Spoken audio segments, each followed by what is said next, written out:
नमस्कार, आप देख रहे हैं न्यूज़ अपडेट। तो दिल्ली एनसीआर की हवा में एक बार फिर से प्रदूषण का जहर घुलने लगा है।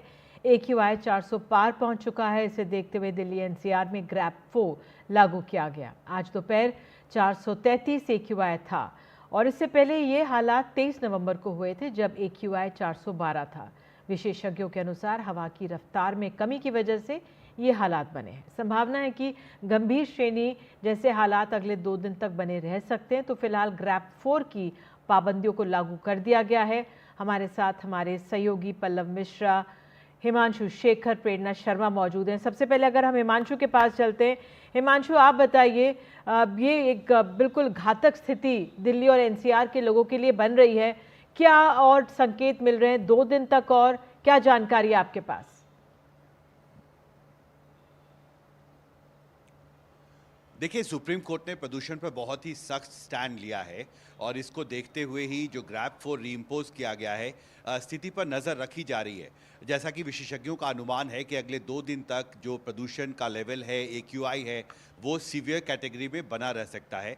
इसकी सबसे बड़ी वजह यह है कि जो मीटरोलॉजिकल कंडीशंस हैं, यानी जो पर्यावरण की जो स्थिति है, हवा की जो रफ्तार है, वो कल से लगातार थमती जा रही है निधि।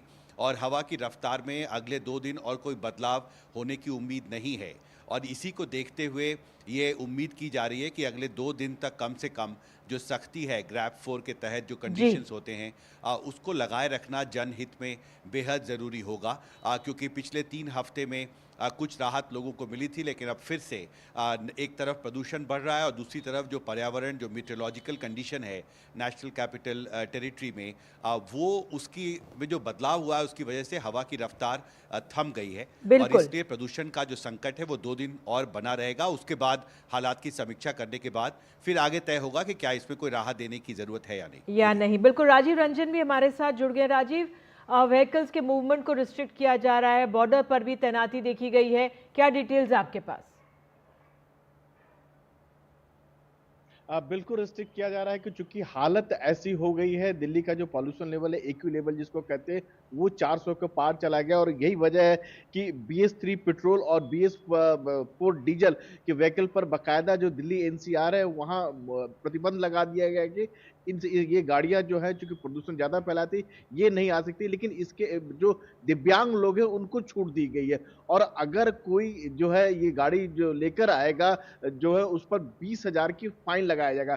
तो यानी अगर आप चाहते हैं कि दिल्ली पॉल्यूशन से कम मुक्त हो जाए, पॉल्यूशन ज्यादा नहीं फैले, तो कम से कम ऐसे जो पॉल्यूशन वाली गाड़ियां लेके दिल्ली NCR में नहीं आए और इसके बचाव के लिए जो निर्माण कार्य है उस पर भी रोक लगा दी गई है। जी बिल्कुल, प्रेरणा के पास भी जाएंगे क्योंकि वो हमें पूरा ओवरऑल दिल्ली एनसीआर में क्या हालात है बताएंगी, लेकिन उससे पहले पल्लव, स्कूल और यूनिवर्सिटीज में हाइब्रिड सिस्टम फिर से आ गया है।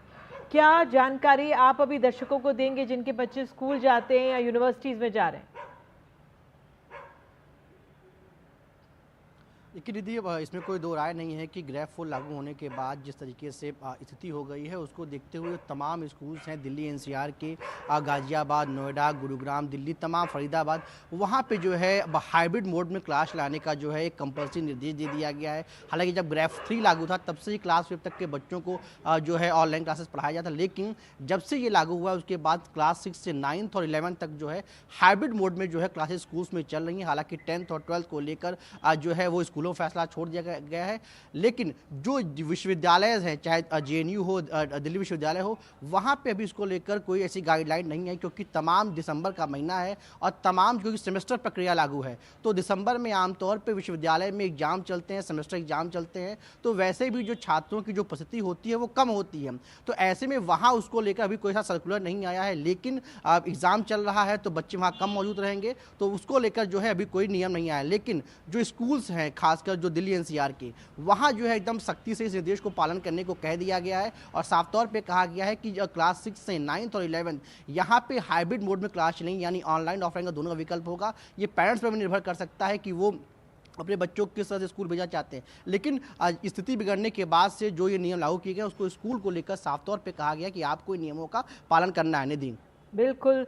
अंत में प्रेरणा आपके पास, आप सुबह से ही नजर रख रही हैं दिल्ली NCR में, वाकई में जो एक इतनी तस्वीरें हम दिखा रहे हैं, बिल्कुल आसपास भी ज़्यादा दिख नहीं रहा था। धुंध सी एक तरह से थी, धुंध है, फॉग है, पोल्यूशन है। आज बताइए आपका क्या अपडेट रहा, क्योंकि अब अगले 2 दिन तक हवा का मूवमेंट भी नहीं रहेगा। जी देखिए निधि, बिल्कुल आज सुबह से ही जो AQI है, एक तरफ तो दिल्ली में जो AQI है वो लगातार 400 के पार बना हुआ है।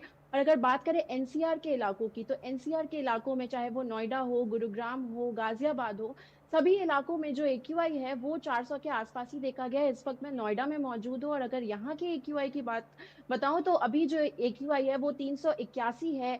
तो वहीं गाजियाबाद में इस वक्त AQI 400 दर्ज किया जा रहा है। तो तमाम जो NCR के इलाके हैं वहां पे आज सुबह से ही AQI 400 के आसपास देखा जा रहा है, यानी कि वेरी पुअर कैटेगरी में। और अगर बात करें आज जो फरीदाबाद का AQI रहा है वो सबसे कम दर्ज किया गया है। NCR के इलाकों की अगर बात करें, अभी इस वक्त जो फरीदाबाद का AQI है वो 261 दर्ज किया जा रहा है। लेकिन जो स्थिति है, जो दोहरी मार है एक तरफ दिल्ली के लोगों के और पूरे NCR के लोगों के लिए जो है, एक तरफ प्रदूषण की मार उन्हें झेलनी पड़ रही है, तो वहीं दूसरी तरफ जो है ठंड भी लगातार बढ़ रही है। तो स्थिति जो है वो लगातार हमें जो AQI है वो गंभीर श्रेणी में देखने को मिल रहा है। बिल्कुल, आप सब जुड़े, बहुत बहुत धन्यवाद। तो जिन लोग जो बाहर निकले हैं, डॉक्टर्स कहते हैं N95 मास्क का आप लोग इस्तेमाल करें, उससे कुछ हद तक बचाव हो सकता है, लेकिन वाकई में हवा हमारी जहरीली होती जा रही है।